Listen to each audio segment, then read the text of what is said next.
On a wet Thursday in early March, at a toll gantry on State Route 520 near Medina, an automatic camera logged the plate of a gray Honda at 7:14 in the evening.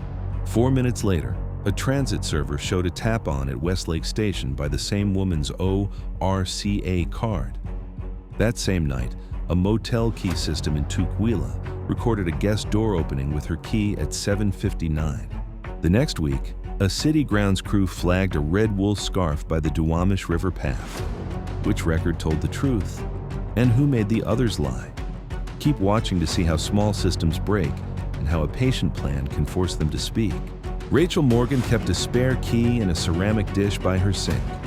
It sat with the regular order of her life: a low-slung couch, a shelf of design books, an orchid that only bloomed in late spring. She was 31, a user experience designer who freelanced 3 days a week and volunteered 2 evenings at a university district church where new arrivals learned bus maps and bank basics. She was quick with patterns. She read forms like surfaces. She also avoided hard scenes. She could sense trouble but waited for it to name itself. Her pressure point was simple and human. The last year had been thin. A short contract overseas had followed a long breakup. In Kabul, she had supported a partner nonprofit with layout and training materials.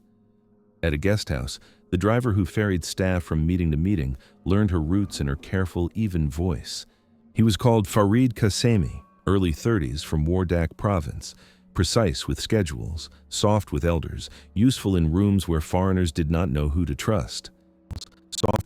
When the program ended, she flew home to Seattle with a folder of receipts, a new habit of checking doors, and an address list that included Farid's messaging handle.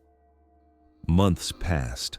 One winter afternoon, he reappeared as a message inside a busy day.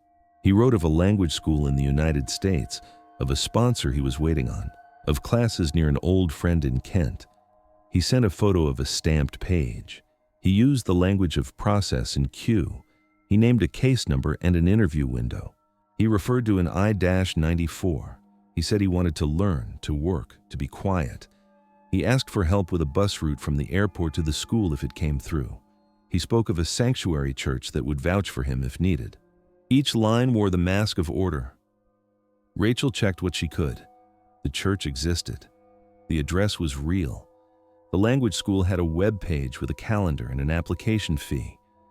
She knew the adult education coordinator by sight and first name. She had seen the folding tables and the battered laminator. A friend at a resettlement clinic explained how many new arrivals mixed categories, how parole and student might tangle on paper, how volunteers filled gaps when files lagged. It sounded plausible. It also sounded like routine moral work. She said she could show him how to load an ORCA card and how to get from SeaTac to Tukwila, then to the train, then up the hill. He arrived on a wet weeknight with one soft suitcase and a sealed envelope from a shelter in Buryan. He wore a donated jacket with a church pantry sticker on the inner tag. He smiled for an ID photo next to a cinder block wall where the paint had been rolled half-heartedly over old tape scars. He produced a stapled packet from the language school that looked like an I-20 format with the school logo at the top and a typed term, start in late spring.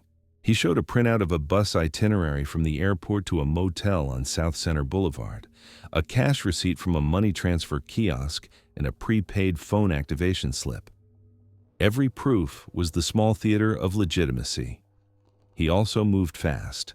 He helped stack chairs in the church hall, learned the names of the older volunteers who swung heavy coffee urns, and offered rides in a borrowed van to anyone stranded after class. He stood with a clipboard by the supply closet and counted pencil boxes. He folded emptied boxes with careful creases, like a man who had worked in a warehouse and liked the quiet relief of a neat line. The first quiet red flag came as faint wind. A resettlement volunteer noticed that his student letter used one date format and his ID photocopy used another. Rachel noticed that his last name spelled with an extra vowel on one sheet. She told herself it was a transliteration error. The church coordinator said this happened all the time. It did happen all the time. Rachel's neighbor in Capitol Hill rented her guest room to cover rent spikes. Rachel did not, but she offered the old couch for a week while Fareed settled a longer plan. She put the spare key fob on a wrist lanyard and set the building visitor sticker on the counter with the day and month to be filled in by the desk. She wrote his name on the log with a blocky hand. She placed a folded page with house rules under the ceramic dish. She set boundaries without force. In the morning, she would show the bus transfer at Mount Baker and the safe path back if he missed the last train.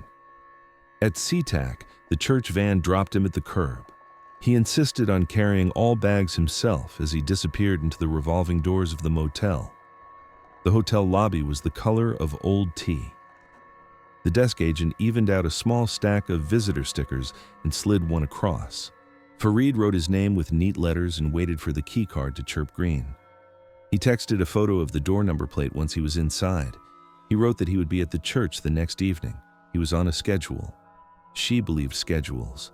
By the end of that first week, he stood in her kitchen with sleeves rolled and a pot on low. He offered to cook. He spoke of plans like cautious stepping stones. There was an intake at a clinic that could help with work permission if a public law came through. There was an orientation at the school in Kent. There was a service at the church where volunteers received lanyards. Each event had a date and a room and a person with a clipboard. Rachel made a binding commitment that felt small at the time and large later. She signed him into her building's visitor registry for longer than a single overnight. The front desk logged a laminate visitor badge with a serial code and set it to allow after-hours entry through the side door near the loading bay.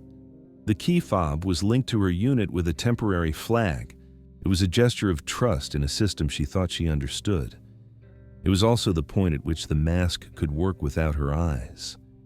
That night, she placed the red wool scarf her mother had knit across the chair by the door. Rain knocked on the windows and pooled along the curb. A bus scanner beeped in the near distance, counting taps.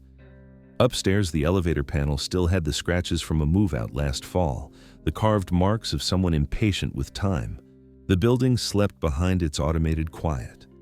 Outside, a plan moved through small, ordinary permissions that would later be counted, compared, and asked to explain themselves. By the end of the week, his name and hers were written in the same front desk log, on the same line, under the same apartment number. The line looked neat. It looked like community. It was also a lock, if someone else chose to hold it. The week ended with rain and a calendar that now showed his class start and her next contract milestone. They stood not in words, but in data in small servers, waiting for hands to shake them. The pivot came when she handed him the second key fob and set it in the ceramic dish. It lay there like a coin that could be spent only one way. Weeks make habits if they are allowed to repeat. Fareed's days filled with errands that moved him through the city without attracting attention. He carried donation boxes down church stairs. He showed new students where to tap in and out at Columbia City. He never missed class roll at the language school. He learned which trains emptied and where camera domes stared across platforms. He learned the building rhythm of Rachel's Place. The parcel bins filled in late afternoon. The bike cage stayed quiet after midnight. The night porter read a paperback and did not look up when the side door clicked. Commitments grew in money, time, and exposure. Rachel placed a deposit for a quarter at the language school to help him hold his spot. The receipt showed a timestamp and a terminal ID and a staffer signature with a loopy R. She helped him open a no-fee checking account at a credit union, which took a photo of his parole document and his motel address. She used her car to ferry him to a clinic run by a legal aid group, where intake forms thick as a paperback asked for every old address and family name spelling. She printed a bus map for the industrial valley where entry-level work might be found. She spoke to a friend about mock interviews. She gave him one of her old backpacks, and he returned it folded very small, like a fabric bird. Quiet red flags kept glancing off the surface. The airline PNR he forwarded as proof of his return from a church conference in Portland showed one cabin class on the outbound and a different class on the return, with a fare code that did not exist on that carrier. A rideshare receipt for a run to a portside warehouse carried an origin pin that sat in the middle of a restricted yard behind a locked gate. He said he had used a shuttle. He always had an answer that sounded like the way people patch their lives in a new country. The answers were good because they were common. A system entered the story that would not forget. Rachel's ORCA account, which she had set to auto-reload and track recent taps, showed entries with down-to-the-minute precision. It could be checked from any browser with a password and a two-step code. It could be checked. She shared it with him once while showing him how to set up his own card online. The browser cached the session. In the margin, a checkbox allowed card sharing for household management. The page defaulted to on. It was a small, unremarked choice. The building access logs had similar habits. The front desk system printed visitor stickers with serials that climbed by one with each new badge. The database kept a rolling 30-day list of fob pings with date, time, and door name. The elevator required a fob after 9 at night. The garage door did not, but recorded plates for audits. The concierge never looked at the logs unless asked. That was how quiet buildings felt safe. He brought new ties to organizations that looked like shields.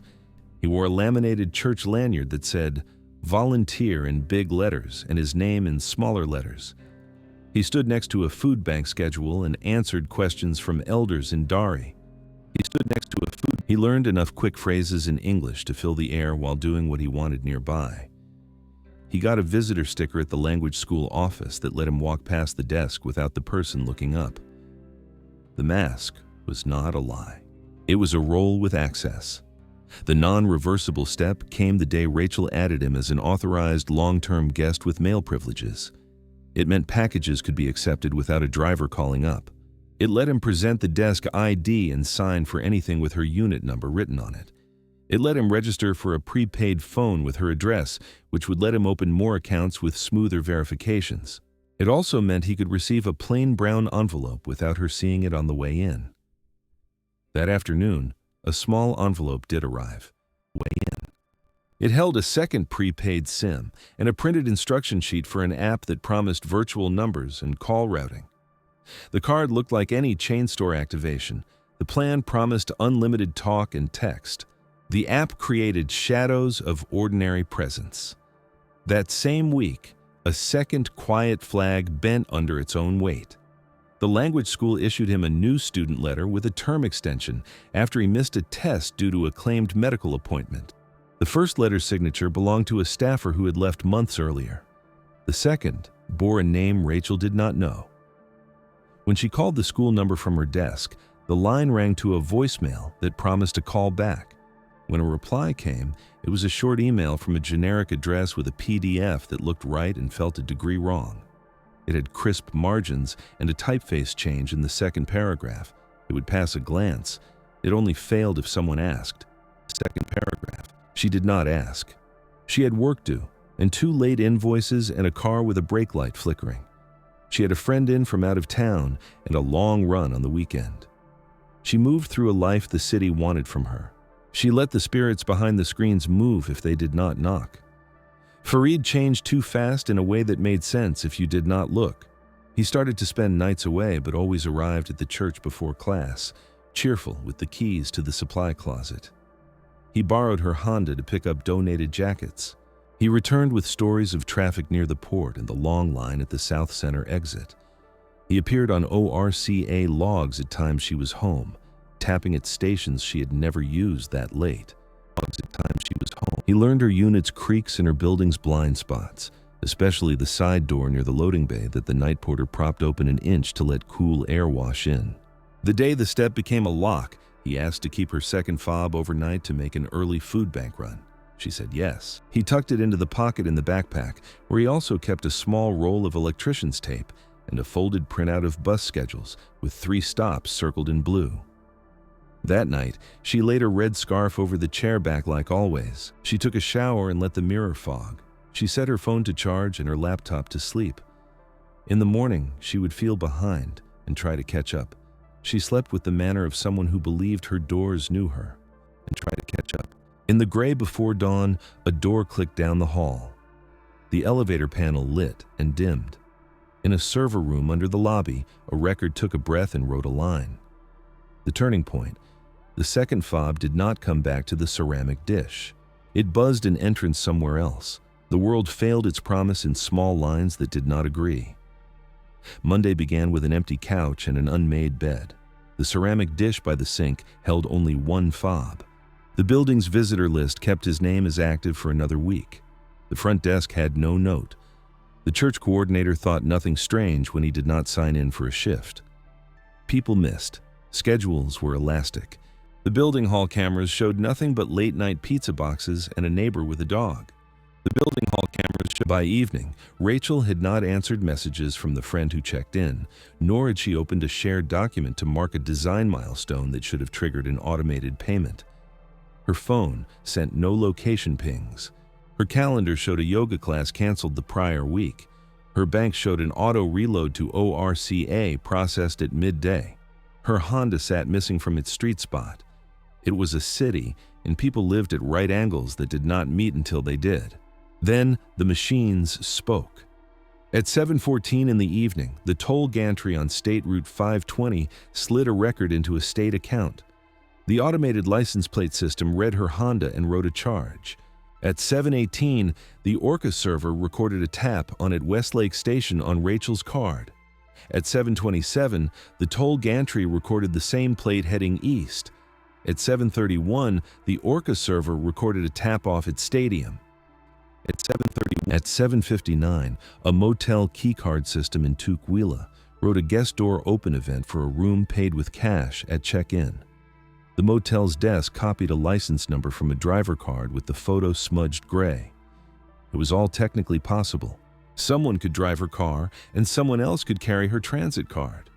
Or one person could do both with a planner's attention to minutes and distance.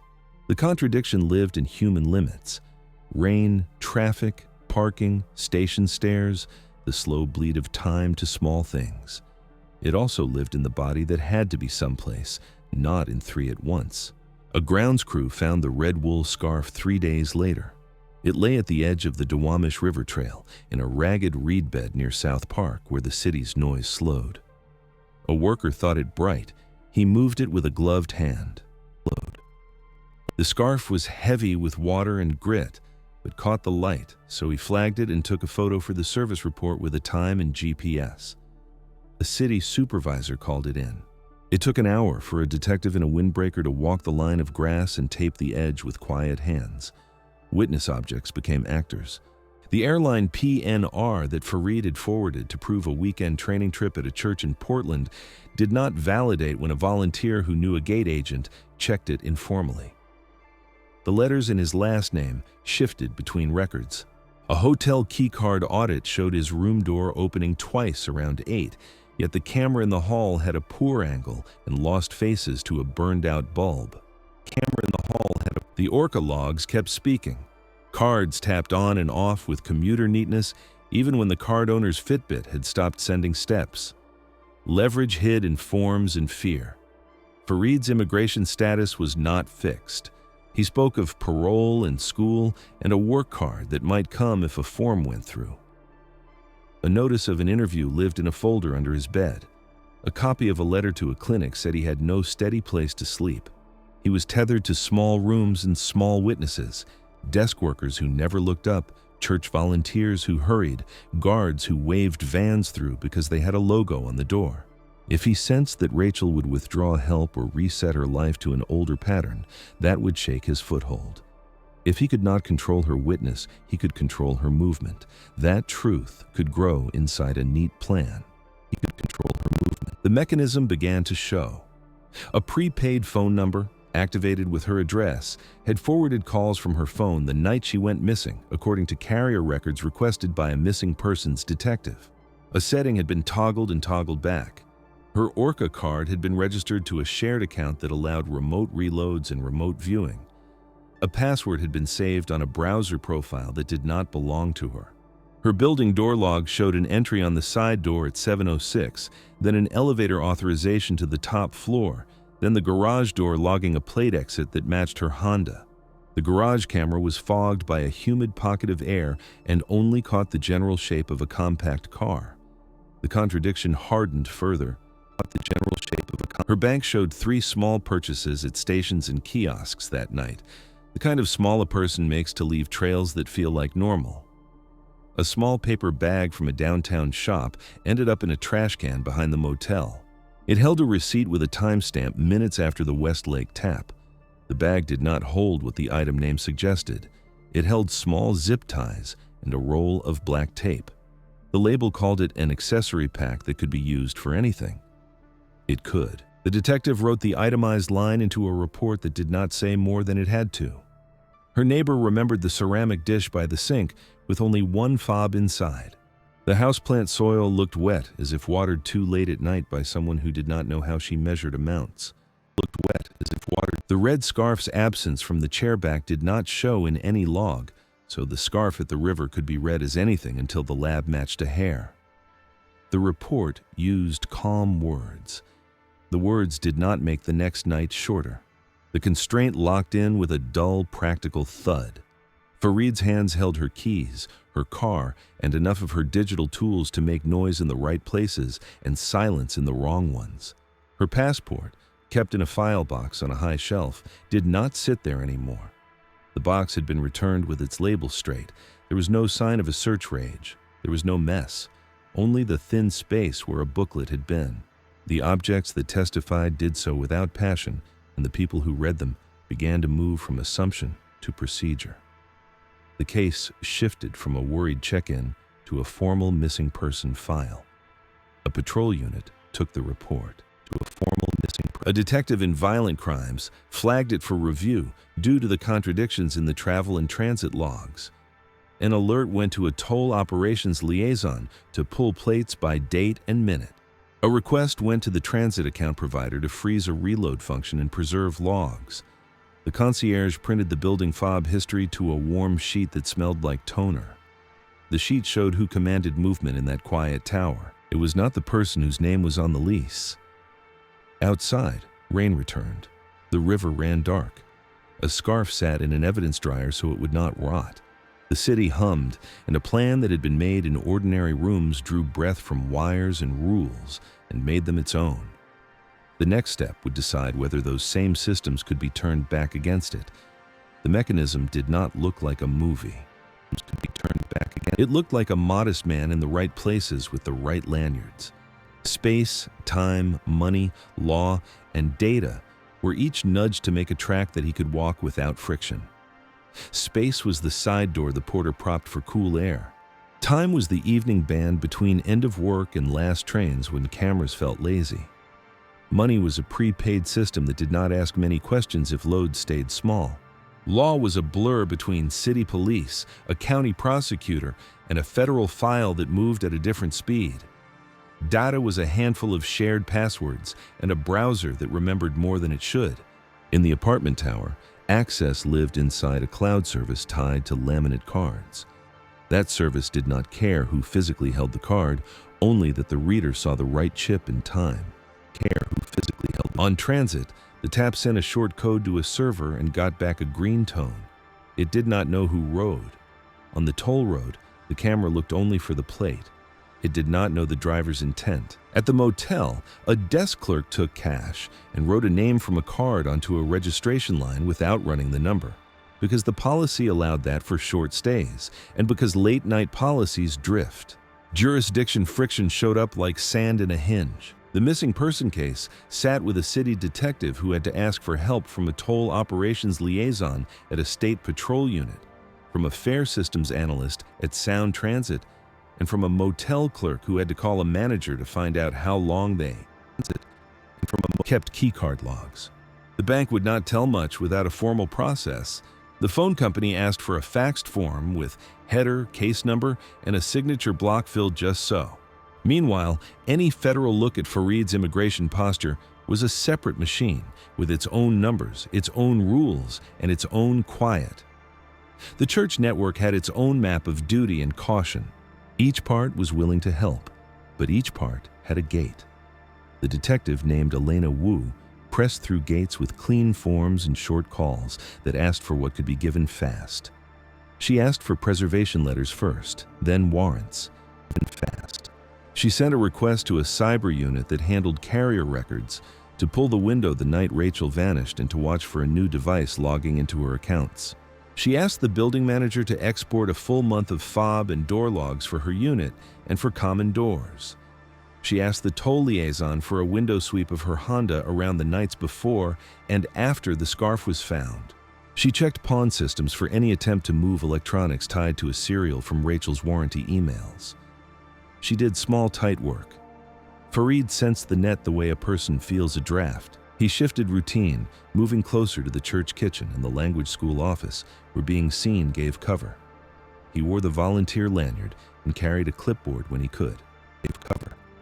He adopted the mask of the helpful helper, the one who cleaned up closed doors and turned off lights. It was a credential that blunted suspicion in rooms where suspicion felt cruel. Rachel did not reappear. The apartment held the stillness of a place between breaths. The plant in the window drank quietly. The ceramic dish by the sink held its one fob. The thin folder on the high shelf held that quiet space where a passport should have been. Everything around the absence kept doing its job, which is what made the absence louder. Pressure rose because time moved. A week in a missing persons file means more phone calls to return, more records to chase, more places where memory fades. It also means that a person who planned can get careless. In that week, a small control slipped. The prepaid app on Fareed's second phone backed up a settings file to a cloud drive when it found a stable connection on a church network. That file contained the call forward method, and the number pair used the night Rachel's phone stopped moving. The cyber unit matched the device ID to a cheap Android purchased at a chain store in Tukwila that kept camera footage for a very short window. It was already gone, but the receipt for the activation tied back to a mailing address at Rachel's building. Systems began to join hands when pushed. The choice point arrived, quiet and heavy. The detective could wait and stack logs, or she could turn logs into a plan. Waiting risked a slow fade. Acting risked a wrong door. She chose to push, and she looked for the unit that could reach beyond city lines and apartment towers. Homeland Security Investigations had a small team in the region that handled document fraud and cross-border movement tied to other crimes. They were used to federal and local friction. They sat down with the city detectives and a prosecutor from the county office who knew how to write a clean narrative into a warrant. They did not decide if Fareed was guilty. They decided that the record stacked in a way that allowed controlled pressure. The protagonist remained present in a different way. Rachel had been a helper. That role did not end. The logs of her accounts, her ORCA taps, her building fob, her bank alerts, and her car plate all became lines that a team could read because she had lived an orderly life. In that sense, she flipped from target to operator without a voice. Her patterns gave shape to the gaps. They drew the edge where a mask had been laid on top of her days. The plan needed a clean pivot, a cooperation point, and a checkpoint.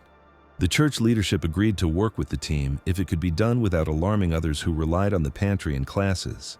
The language school agreed to alert quietly if Fareed came to pick up a replacement letter he had requested, which would require him to show ID.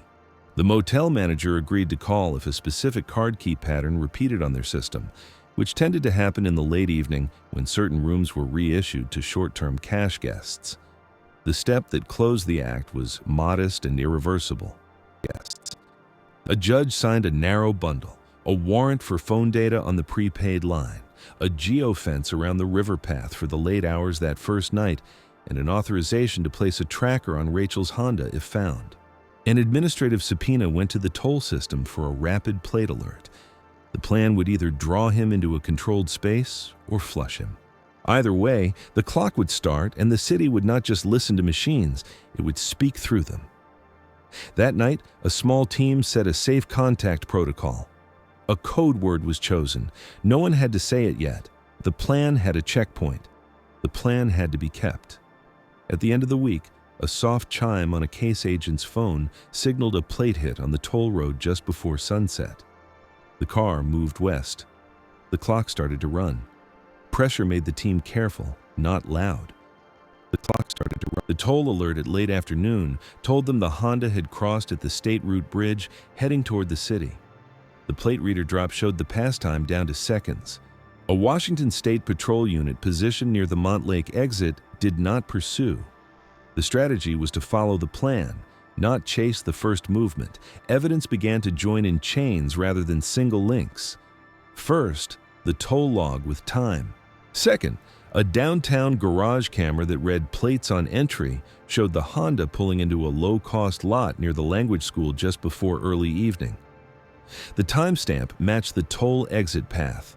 Third, a handheld camera set by a team member at the school caught the man with the volunteer lanyard walking into the office at early evening, holding a stack of forms.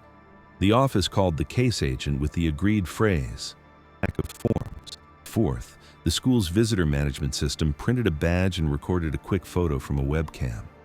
The face in the tiny image matched Fareed's driver card. Fifth, the office scanner sent a scan of his new letter to a short list that included a trapped mailbox controlled by the cyber unit. The scan carried embedded time data and the office printer name in the footer, which would matter later. The unit maps grew lines where a name would sit.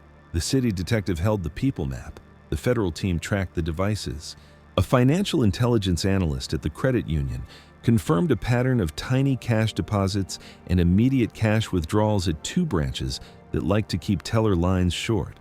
Immediate cash withdrawal. A Fair Systems analyst confirmed that Rachel's ORCA card had stopped tapping after the scarf was found, but that linked household sharing had persisted and had added a second card in the same account late at night from a device tied to a church Wi-Fi. The church, now cooperating, provided access logs for that night and the MAC address of the device, which matched the cheap Android. The case had 3 clean artifacts with times: the toll gantry hit, the garage plate, the school entry. It had more when needed. The team needed a controlled meet that did not spook a volunteer base. They used the logic of routine. The church pantry had a monthly voucher pickup where small gift cards were given to volunteers to distribute to people who were missed by larger programs. Fareed had asked for a batch, saying he knew a family that had just arrived. The team proposed that the church move the handoff to a side room with a sign-in sheet and a camera in the ceiling that had been working since the pantry installed it for loss tracking. The church agreed with a tight face. They did not want a scene. Neither did the team. Timebox and extraction path mattered. The handoff would happen at 6 in the evening on a weeknight when foot traffic was steady and predictable. A city unit would sit 2 blocks away with eyes on the main door and on the alley exit. A federal team would sit in unmarked cars with an angle on the side door. The code word would flow if any person entered who had not been cleared. The plan included a discreet way to close the room door if needed, and a route to the parking lot where a single space had been left open near a camera dome. If the Honda appeared, a tracker team would place a device that could stay silent until switched on. The morning of the meet, the cyber unit returned one more chain. The prepaid app backup tied to a login from a motel network in Tukwila on the night of the break event. The motel manager had logs only for a short window, but the keycard audit for that room held 2 open events near 8 that night. The app's backup time fell between those two. The controlled picture got sharper: a room, a device, a time, a person in range, a car in motion. It was enough to move with confidence and still hold the small humility good cases need. At 6 in the evening, the church hall held long tables and the soft smell of coffee, and the side room had a stack of small envelopes with the pantry stamp on them. The coordinator, who had been steady through long months, stood behind the table with a sign-in sheet and a blue pen. The ceiling camera's tiny light glowed like a tame star. Fareed arrived in the calm flow of familiar rooms. He wore the volunteer lanyard. He carried a clipboard with a printed list of names. He spoke softly to the coordinator and slid the sign-in sheet across the table. He reached for the small envelopes as if this were any week. The coordinator watched his hands. The tiny camera watched everything. The team watched the door frames, not faces. The code word did not need to be used. The room closed, not with force, but with a volunteer stepping to the doorway and holding up a hand to ask for a brief moment. The team moved in the way practice teams move: quick, quiet, purposeful. A city detective asked for the lanyard and the ID. And purposeful. A federal case agent presented the paper that explained the hold. The phones in his pockets were set on the table, still warm. His face made no noise the camera could record. Outside, at that same minute, a second unit placed the tracker on the Honda parked in the low-cost garage where it had been used all week. The device clung under the bumper like a small insect with a job. The plan's clock kept running, but the needle had moved. The envelopes on the table were counted and recounted. The sign-in sheet was bagged.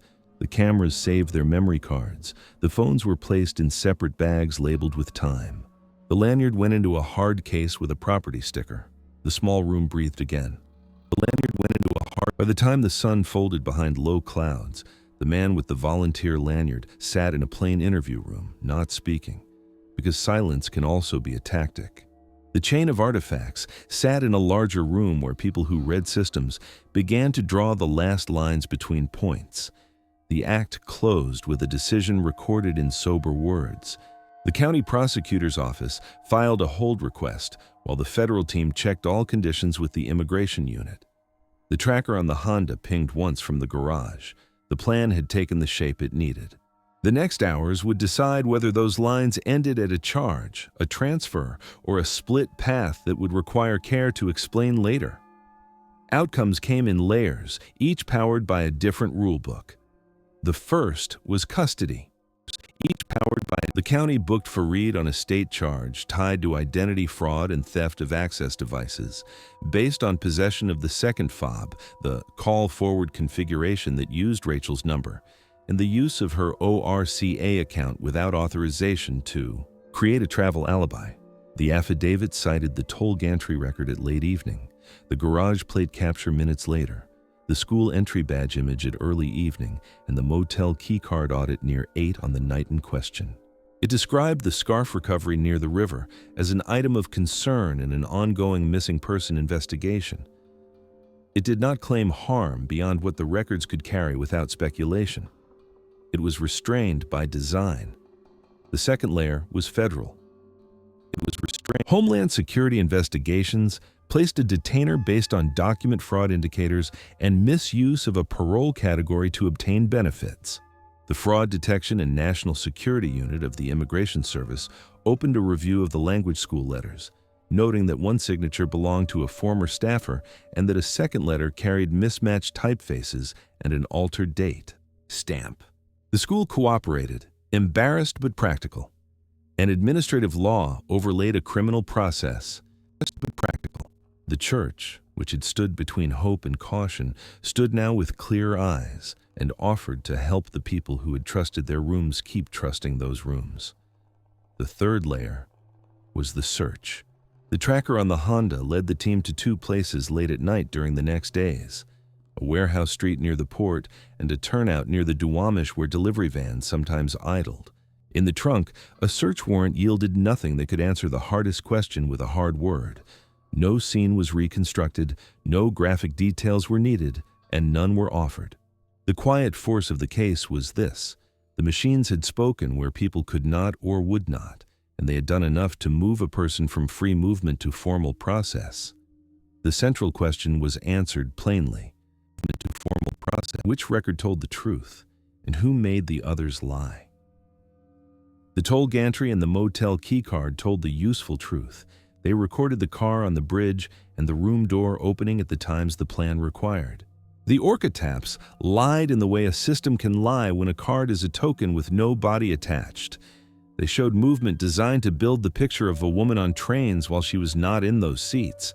The person who made the records lie was the man who held her fob, her card access, her phone settings, and her car keys. The volunteer who used the mask of service to borrow systems and set them to speak in his voice. He had arranged taps and entries like a set designer moves props. The lie was a scene built from correct notes played in the wrong order. Arrests stood, but not as a neat end, played in the wrong order. The county filed charges that could be proven tight: identity theft, possession of stolen access devices, making false statements to obtain services. The prosecutor declined to charge harm without a body or a scene. The missing person case stayed open, and the scarf remained a careful line in a report, tested and dried and stored. The federal side moves slower, with reviews and notices and the careful steps that happen when cases touch both safety and status. The church returned to handing out pantry bags with a short statement that they had cooperated and that volunteers would be retrained on document handling and private data. Procedural aftermath took its measured course. The building changed its visitor policy to forbid long-term guest fobs without resident presence and to require photo capture on every reissue. The front desk stopped propping the side door in warm months. The apartment access logs now received a weekly review by a manager who did not mind dull work. The FAIR system sent a message to all household sharing accounts with a reminder that shared control gives shared risk, and the default checkbox moved from on to off. The toll liaison wrote a short memo suggesting that the bridge camera's flag plates tied to active missing person cases for real-time alerts to local units in the corridor. Rachel's family met with the detective in a room with soft chairs and a low table. They heard what could be said and did not hear anything else. They were offered victim support services and a point of contact. The legal posture was this: the case remained open. The person of interest remained in custody on other charges. The river would keep being searched on a schedule that matched resources. New tips would be checked. Risk hardening had a local flavor. The church built a one-page policy that said, volunteer lanyards are not credentials for private spaces and that no one should be alone when room doors are locked at closing. The language school added a watermark and a staff roster page to their letters and a hotline that went to a real person during office hours. The small motel near South Center replaced a burned-out bulb in a hall, fixed a camera angle, and changed the night policy to always run a card when a room was reissued after dark, cash or not. The legacy of the case, even while incomplete, was not grand. It was made of small changes that might save the next person who trusts schedules and rooms and other people's calm faces. It lived in the way a toll camera can do more than bill a driver. The way a FAIR system can be reality checked against human timelines, the way a church can be a shield and not a stage, and the way a city detective can write clean, brief requests that cause machines to pause and remember. In the city's memory, the date of the scarf recovery sat like a pin. In a report, a row listed items held and their status. In a court calendar, a name sat next to a docket number and a day. In a federal database, a hold flag glowed until a line was crossed. Near the river, early mornings kept their low cloud light. Grounds crews walked with poles and bags. Bicycles whispered past. The reed bed where the scarf was found grew back even and green. The path line, thin and gray, ran on. The stillness returned to its place, carrying what it had to carry and no more.